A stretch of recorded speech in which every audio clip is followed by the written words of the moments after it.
Bonjour, bonsoir à tous, c'est Antoine alias Anubis pour une nouvelle vidéo actualité Racing Club de Lens. On va parler bien sûr de la conférence de presse de Will Steele, conférence de presse marquée par la nouvelle blessure longue durée de Aguilar, blessure à l'épaule qui la jette depuis des années, mais qu'il arrive à la remettre, mais sauf que là, au mieux de basculer là, elle a basculé là, elle a niqué tous les ligaments, donc il a une énorme blessure, il est obligé de se faire opérer, il n'a pas le choix, absence plusieurs mois, terminé. On va parler un petit peu des possibilités, bon moi, de ce que j'ai un petit peu en interne, ça se gratouille la tête, parce que Frankowski tout seul, il a pas de concurrence, ça va être quand même assez compliqué.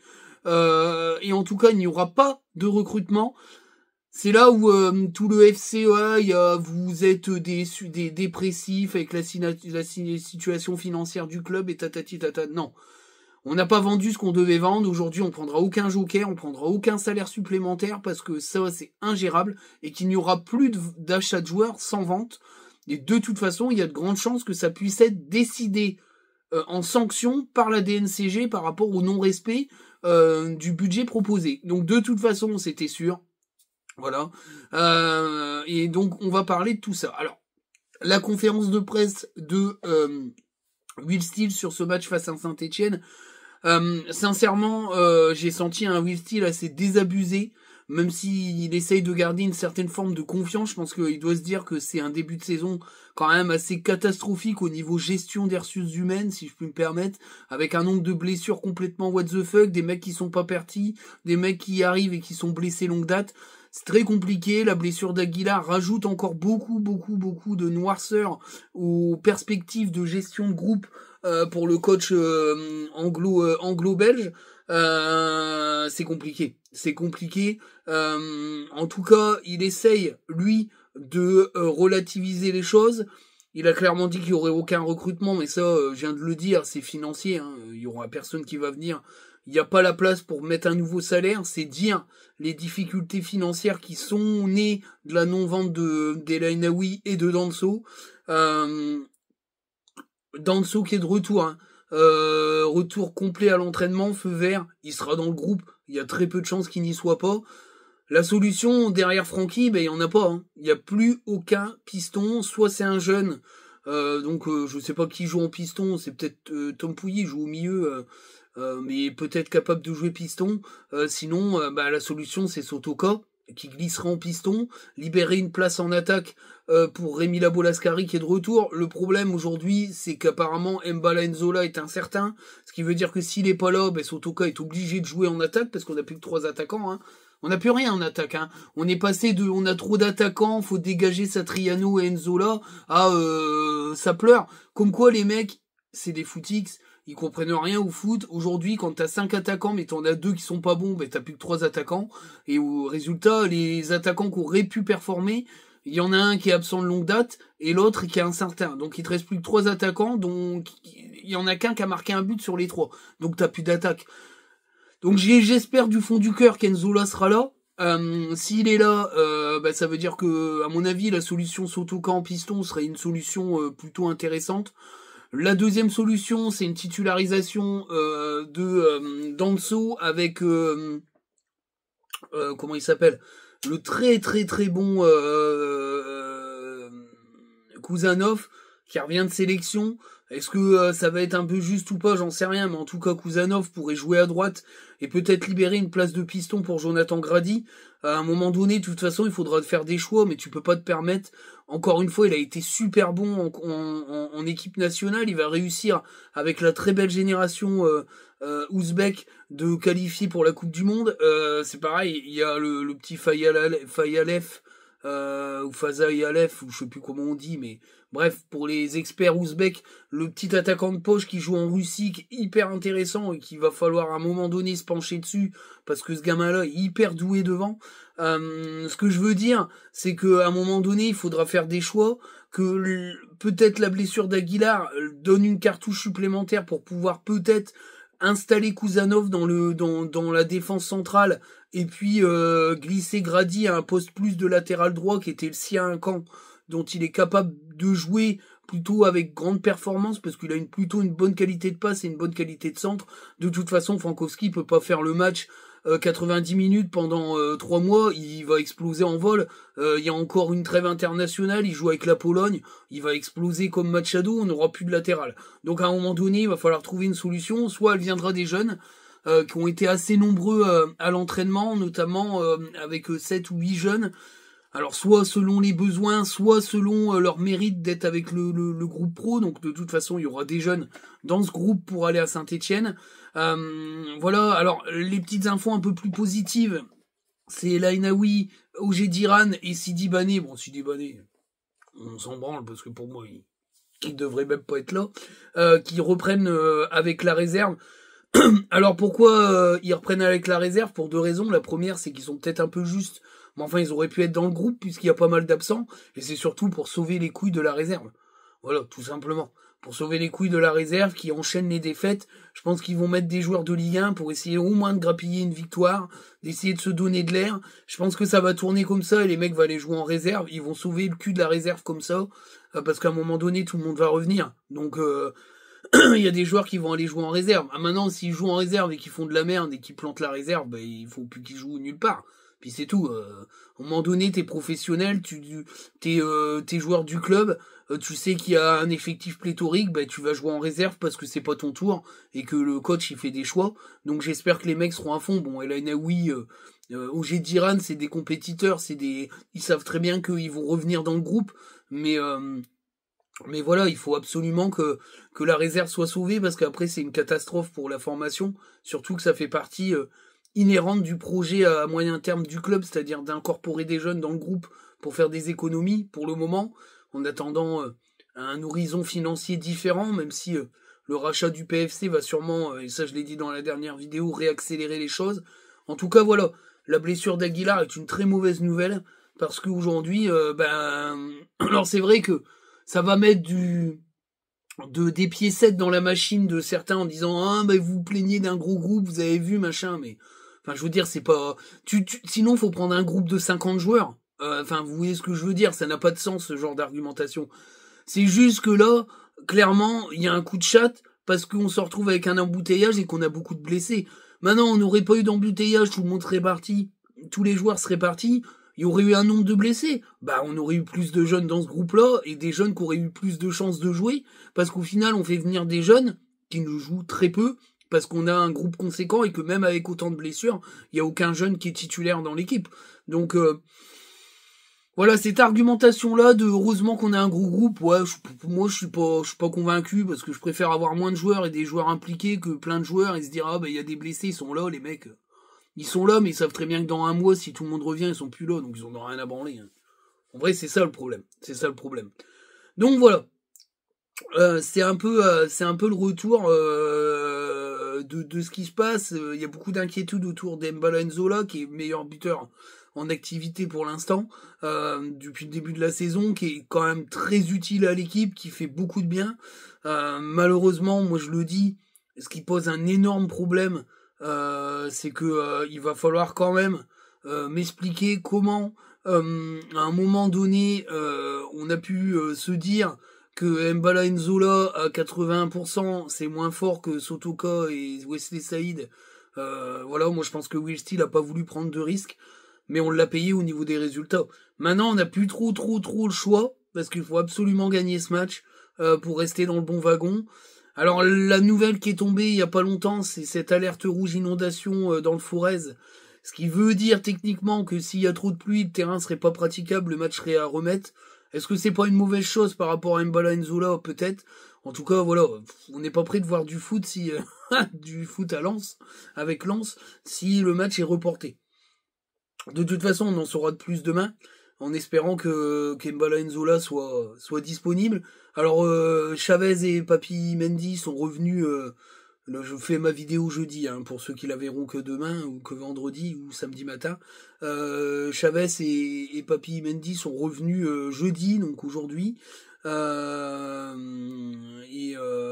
voilà, on verra bien s'ils sont dans le groupe. Mais de toute façon, il n'y aura pas le choix. Il peut pas non plus. Là, il y a beaucoup d'absents quand même. Hein, donc Papi Mendy sera dans le groupe puisque ni El Ainaoui ni Oji Diran seront présents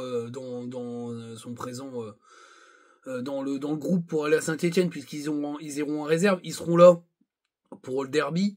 Un derby qu'on va jouer sans comment il s'appelle, merde.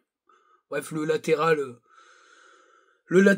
lillois qui s'est fait les croisés lui aussi. Il y a une épidémie de croisés, c'est extraordinaire. Il y a que ça, que des croisés dans tous les sens. Tout le monde fait des croisés, c'est terrible.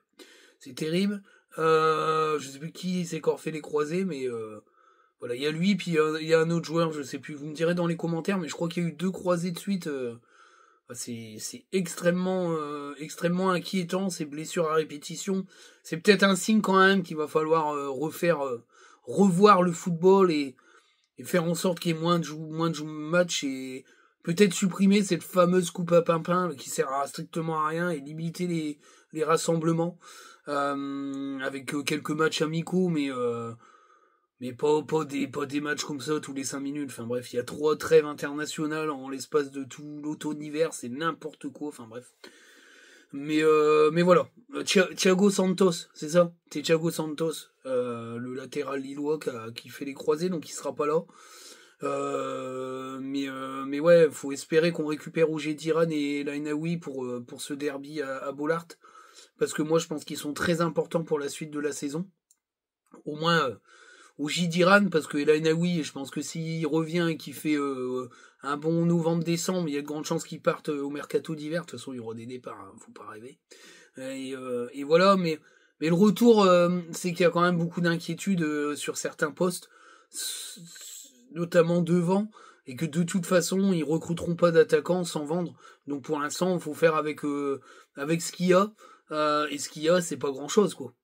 Mbala Nzola, alors après il faut voir avec qui tu le mets, mais quand on voit le match de Wesley Saïd face à Strasbourg où il a été inefficace, totalement incohérent dans son jeu et il a bouffé la grenouille, Sotoka fait pas une mauvaise rentrée, mais en tout cas il est plus intéressant en sortie de banc, je trouve, que sur 80 minutes, où je trouve que en deuxième mi-temps il disparaît complètement de la partition du match parce qu'il a plus la rate pour jouer 80 minutes, moi je le pense sincèrement. Mais voilà, il y a beaucoup d'inquiétudes. Donc ce match-là, il est capital pour basculer du bon côté du chemin de fer, si je puis me permettre l'expression, d'aller dans le bon wagon et tu te dis quand même qu'une défaite face à Saint-Etienne et des bons résultats de l'autre côté, on rebascule derrière le top 10. Hein. Clairement, hein, il y a de très grandes chances qu'on passe 11e ou 12e, c'est plus le même début de saison. Voilà. Alors, c'est plus le même début de saison comptablement, mais en même temps que t'enchaînes tellement de matchs nuls que tu fais du surplace, c'est compliqué. Voilà. Moi, sincèrement, je pense que il faut gagner ce match-là pour démarrer vraiment la saison comme une équipe qui joue le top 7, top 8. Faut aller gagner face à Lille ensuite pour essayer de recoller les morceaux. Voilà. Pour moi, la défaite est interdite à Saint-Etienne. Voilà. Alors vous allez me dire, ça fait pas beaucoup de matchs. Ouais, mais non. À un moment donné, Saint-Etienne, voilà, même s'ils ont fait des matchs intéressants, ça reste défensivement assez fragile. Je pense qu'il y a moyen quand même de faire des choses. Alors Anas Zaroury et Rémi Labo-Lascari vont revenir, ils seront dans le groupe. Est-ce que Anas sera titulaire? Je sais pas, parce qu'il a peut-être perdu un peu de points dans ses dernières prestations. Fujini est quand même un peu plus intéressant depuis 2-3 matchs, mais Anas Zaroury, pour moi, c'est supérieur à Fujini, donc y a match entre les deux. Maintenant, un mec comme Pereira da Costa, il a plus d'espoir de jouer, ça va être très compliqué pour lui. Est-ce qu'il va même pas aller jouer en réserve? J'en sais rien, mais en tout cas, voilà, il est 3e dans la hiérarchie et c'est très compliqué pour un joueur qu'on surnomme le petit prince de la Gaillette de se retrouver 3e dans la hiérarchie, parce que si Anas Zaroury est apte à jouer, Pereira da Costa jouera pas. Voilà, ça me paraît tout évident qu'il ne rentrera pas en cours de match. Ça va jouer, le partage du temps de jeu des numéros 10 va jouer entre Fujini et Zaroury. Bon, moi, j'aimerais bien voir Anas Zaroury redémarrer un match parce qu'il est plutôt intéressant et qu'avec Mbala Nzola, s'il est dispo, ça risque de faire mal. Mais voilà, c'est quand même assez compliqué. Mais en fait, en même temps, il n'y a pas à s'inquiéter. Moi, je reste dans cette idée que voilà, il faut absolument aller faire un résultat à Saint-Etienne, aller chercher des points. Même si c'est un match nul, c'est pas encore grave, on perdrait quelques places par rapport aux défaites victoires. Une victoire serait hyper intéressante parce qu'on serait dans le bon wagon, on serait à 14 points, je crois, j'ai dit une connerie. Enfin bref, on serait dans le bon wagon, mais voilà, ça va être un match difficile dans une grosse ambiance. Il va falloir être costaud et montrer de belles choses. Donc ça, c'est pour la conférence de presse. J'ai pas écouté les joueurs, moi je trouve pas ça super intéressant, moi il y a que le coach qui m'intéresse. Mais ce que je veux dire aujourd'hui, c'est que le club est dans une situation financière et sportive assez trouble. Sportivement parlant, il faut enchaîner 1 ou 2 victoires pour se remettre bien et repartir sur un mois de novembre où on va affronter des équipes beaucoup plus intéressantes. Après, il y a PSG et Marseille qui vont venir toquer à la porte, mais entre deux, il y a Auxerre, il y a tout ça, il y a des équipes qui sont largement à notre portée. Et puis je reviens un peu sur la dernière vidéo actu où alors après la personne en question, elle m'a parlé en DM parce qu'elle a pris une partie de ma vidéo pour la poster sur les réseaux en disant c'est vrai ce mensonge. Il m'a dit que c'était le but, c'était pas de me nuire, mais il voulait une réaction parce qu'il était dans l'envie d'avoir des réponses à ces interrogations-là sur un futur actionnaire. Bon après, c'est toujours les mêmes individus qui attaquent, qui copient, qui crachent. On connaît malheureusement les harceleurs sur les réseaux sociaux, même si moi je m'en branle, mais ça reste quand même du harcèlement. Mais voilà, je voulais revenir sur cette affaire-là parce que j'ai été pas mal contacté en DM de gens très bien qui m'ont posé la question. Alors en plus, ce qui est intéressant, c'est qu'ils m'ont posé la question en me disant j'ai le même retour que toi, donc je voulais savoir d'où ça venait, ou si tu pouvais me donner un peu plus de commentaires. On parle de rumeurs dans le sens large du terme, c'est-à-dire que c'est un sujet de discussion dans le secteur économico-sportif du Nord en parlant de Mullier. Voilà. Ça parle beaucoup de l'intérêt de Mullier pour le Racing Club de Lens, le fait qu'Arnaud n'est pas allé sur Lille et que Mullier n'a pas pu acheter le club de Lille. Aujourd'hui, les rumeurs, ils sont quand même assez présentes sur un intérêt grandissant de Mullier de rentrer dans un capital beaucoup plus important, c'est-à-dire un capital majoritaire du club. Mullier, alors beaucoup m'ont remis en contre-Kems l'histoire de Kiabi. Faut comprendre que Mullier, c'est pas que Auchan. Hein. Auchan, la case Auchan Rental, machin, Mullier Rental, c'est une partie de la galaxie Mullier. Ils ont une galaxie énorme. Je veux dire, quand tu peux poser 16 milliards d'euros pour acheter Casino, je sais plus quel type de magasin, c'est que t'as une surface financière de Mongol. Bien sûr qu'il y a des pertes. Ce qui a été médiatisé, c'est surtout l'arnaque qu'il y a eu avec Kiabi et qu'ils auront jamais leur pognon. Il y a eu 100 millions d'euros perdus, c'est une grosse somme. Mais au regard de la galaxie Mullier, c'est pas grand chose. Et voilà, le contre-Kems là-dessus, en mode ils vont pas acheter le club, ils ont des pertes. Ouais, non, il y a une partie de leur activité qui aura des pertes. De toute façon, ça reste une galaxie financière, une des plus grosses de France. C'est derrière LVMH et compagnie, mais faut bien comprendre que l'intérêt de Mullier au Racing Club de Lens, c'est un intérêt qui est nourri depuis des années et qui aujourd'hui est nourri dans une logique d'investissement dans le football français, qui est un football moribond, qui coûte pas trop cher à l'achat, à part que Lens aujourd'hui est un club qui a quand même une certaine forme de valeur financière, et l'intérêt, c'est Bollaert. Alors, dans quelques discussions que j'ai eues en commentaire, c'est vrai que quand je parle de l'entourage du stade, le parking fait pas partie du stade, il appartient pas à la ville, il appartient à l'agglomération, à la communauté de communes, si je dis pas de conneries. Ça m'a été reconfirmé parce que j'en ai parlé un peu, parce que j'ai parlé de ça, mais c'est parce je parle de ça sans être un expert des propriétés domestiques de la ville, hein, parce que je suis pas de Lens, donc je connais pas trop le fonctionnement de la ville, mais je connais pas quel édifice, quel secteur appartient à la communauté ou à la ville, etc. Mais de toute façon, il y aura une globalisation d'achat, il y aura pas que le stade, il y aura une volonté aussi d'acheter les entourages du stade, ça m'a été confirmé par quelqu'un qui travaille dans tout ce qui est aménagement, agglomération lensoise. Le projet du rachat du stade serait concomitant avec un projet de rachat de tout ce qui est autour du stade et qui appartient à la communauté de communes et qui est pas contre l'idée de vendre. Donc, ce que j'ai dit par rapport aux ambitions de l'acheteur principal, c'est de créer un espèce de Racing Club de Lens Land, entre guillemets, hein, parce que je vois tout de suite les rebelles du Racing Club de Lens, valeurs familiales, machin. C'est dans le sens où je veux dire, ils vont créer un truc commercial autour du Racing Club de Lens, et du coup, cet achat de cette zone serait englobé avec l'achat du stade. Moi, c'est ce qui m'a été dit. Je dis pas que ça va se faire. Je te dis, toi, qui regarde la vidéo, que c'est une tendance. Voilà. Et Mullier, c'est pareil. C'est une tendance qui circule dans les discussions. Maintenant, c'est pareil, la personne n'avait pas compris.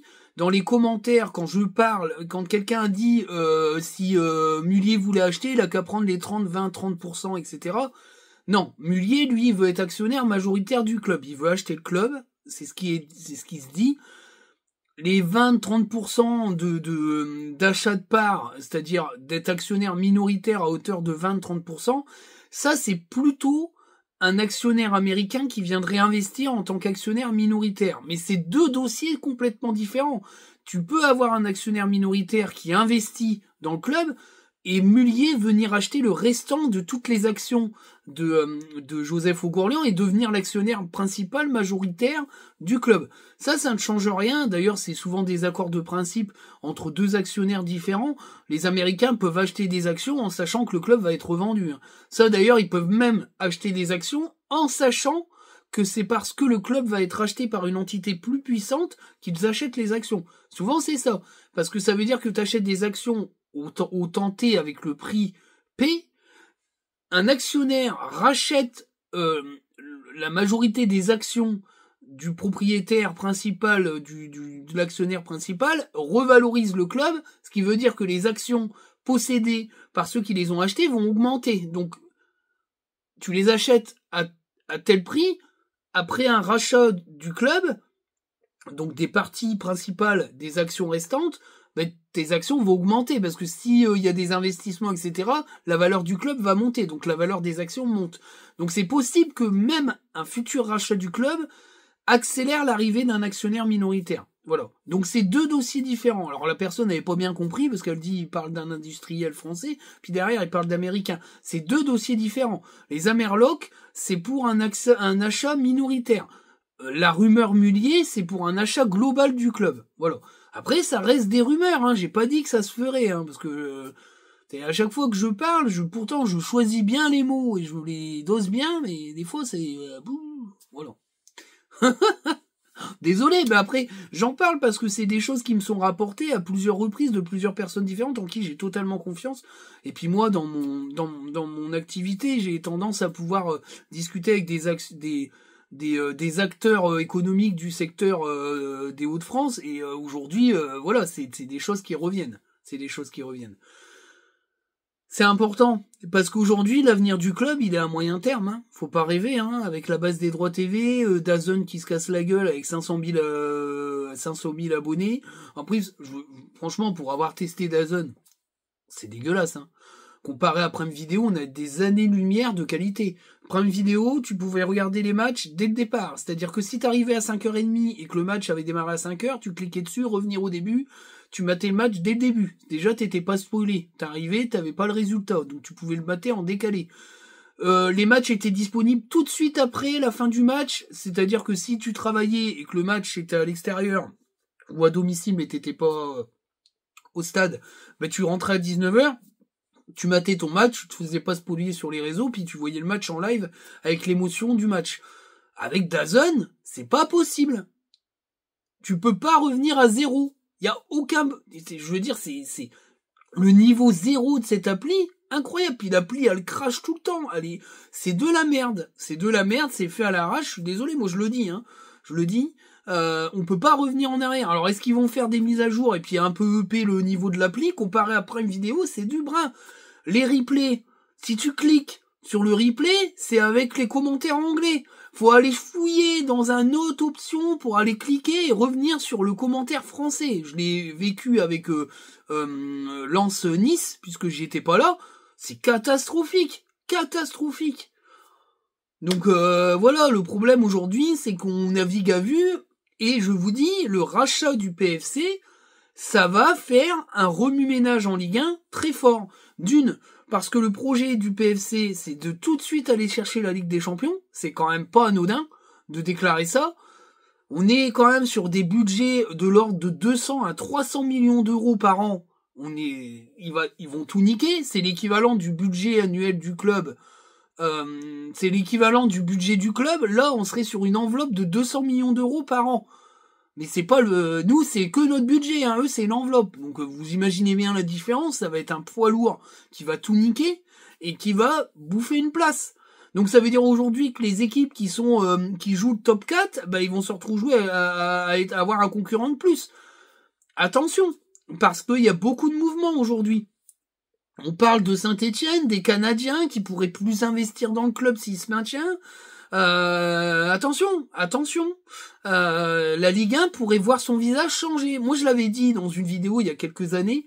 J'avais dit l'ère Qatari est en train de toucher à sa fin dans le sens où elle était hégémonique et elle ne le sera plus. Parce qu'aujourd'hui, Paris n'est plus invincible en Ligue 1. Moi, je le pense. Je pense que dans les années à venir, il y aura sûrement cette fameuse rivalité de deux clubs parisiens. Il fallait que ça arrive en Ligue 1, ce qui veut dire que ça coûtera une place. Alors est-ce que quand tu auras des thunes, on repassera à 20 clubs? J'en sais rien, je sais pas. Pour l'instant, on va rester à 18 clubs tant que ça sera les vaches maigres. Mais aujourd'hui, c'est ce qu'il faut à la Ligue 1. Il faut un deuxième club parisien de taille à jouer la Ligue des Champions chaque année. Ça va créer une énorme concurrence parce que même s'il y a 4 postes, il y a 3 places, bah, il y aura peut-être que 2 clubs, donc il restera qu'une place pour le restant des concurrents, c'est-à-dire à peu près 4 ou 5 clubs, c'est énorme, ce qui veut dire qu'après il restera plus que les places européennes, ce qui veut dire qu'il y aura plus d'outsiders. Il y aura plus d'outsiders et de toute façon, tous les championnats qui fonctionnent en Europe, il n'y a pas d'outsiders. Il y a un top 8, top 9 de très grosses équipes, le reste joue le maintien. Voilà, faut le dire. Faut le dire aujourd'hui quand on fantasme le championnat anglais, les derniers du championnat anglais, ils joueront jamais le top 8 ou le top 9. Je sais même pas s'ils ont le niveau pour jouer le top 10 de Ligue 1. Même s'ils ont une meilleure thune. Quand on va en Allemagne, il y a les 4, 5, 6, 7 gros clubs allemands qui se partagent les places en Europe. Il y a rien derrière. Alors bien sûr, comme il y a rien derrière, les Ligue 2 sont beaucoup plus fortes. Donc il y a de très bons joueurs dans ces Ligues 2-là, que ça soit le Championship anglais ou la Bundesliga 2, où il y a des très gros clubs, parce qu'aujourd'hui les places sont chères et qu'il y a que des gros clubs. En Espagne, c'est pareil. Il y a le Barça, le Real, l'Atlético, des clubs un peu comme le Betis, tout ça, machin, Girone qui a réussi à faire un peu la Girone qui a fait un peu la Girone, je sais jamais, parce que il y a Girone et Gérone. Ah bah bref, vous me comprenez, le club espagnol qui a fait un petit peu la surprise en Espagne. Il y a quelques surprises parce que l'Espagne c'est un peu différent. C'est pour ça que le championnat espagnol aujourd'hui est peut-être un peu moins sexy qu'il y a quelques années, parce qu'aujourd'hui, mis à part le Real et le Barça qui revient un petit peu, il y a peu de clubs espagnols qui aujourd'hui pèsent sur la scène européenne, même si il y a eu le FC Séville qui a gagné plein de coupes d'Europe. Donc il faut un championnat de Ligue 1 à 2 vitesses. Alors bien sûr, ça va peut-être choquer de dire ça, mais un championnat qui fonctionne, c'est un championnat où il y a des confrontations, où il y a du suspense pour jouer les places, mais du suspense entre équipes qui tiennent la route en Europe. Sinon, ça n'a pas de sens. Alors bien sûr, on rebondit un peu sur, je pense à une question sur Twitter. Êtes-vous dégoûté du foot à plus de 80%? Mais c'est normal aujourd'hui. Il y a un aspect morose. On est en post-JO, on bouffe du foot à crever. Il y a les problèmes d'Azone, il y a les problèmes de la LFP, il y a aussi les problèmes de l'équipe de France. Tout ça cumulé dégoûte les gens du foot. Mbappé avec ses histoires de je sais pas quoi, de viol, machin. Il y a trop d'actualités négatives concentrées sur une petite période sur le foot. Ça dégoûte les gens. Le prix de DAZN, machin. Je pense sincèrement que il va falloir à un moment donné que la période trêve internationale s'efface, qu'on reparte que sur de la Ligue 1 avec un match par semaine. Il y a trop de foot. Il y a trop de foot, et la Ligue des Champions, j'ai l'impression que la nouvelle formule excite pas des masses, même s'il y a 2-3 surprises. Les scores, ils sont démonstratifs de la très grande faiblesse des équipes présentes dans cette Ligue des Champions. Pour moi, il y aura de l'excitation qu'en barrage, et encore, faut voir la gueule des barrages. Après, à partir des huitièmes de finale, on repartira sur un truc un peu plus classique, mais sincèrement, je peux comprendre le dégoût des gens. Moi, j'aime le foot. Mais c'est vrai que toutes les instances du foot font tout pour essayer de m'en dégoûter, mais j'essaye de tenir. Après, Lens, c'est particulier, c'est une passion, c'est mon club. Je fais abstraction de toute la merde autour de ce football un peu qui est devenu un football pognon. Mais c'est vrai que c'est quand même assez compliqué. C'est assez compliqué.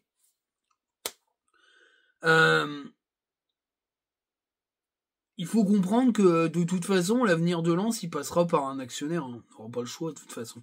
Alors bien sûr, il y en a qui pensent que Joseph Oughourlian vendra jamais, mais ils savent pas écouter une interview, parce que j'ai vu ça. Hein. Bon après, c'est des Gaulemons, hein. Je sais plus comment il s'appelle, mais il faisait une espèce de chaîne radio, je sais pas quoi, Mercato, c'est des Gaulemons, mais il est pas tout seul à penser ça. Ils pensent tous que Joseph Oughourlian va rester ad vitam aeternam. C'est totalement faux. Il l'a dit lui-même.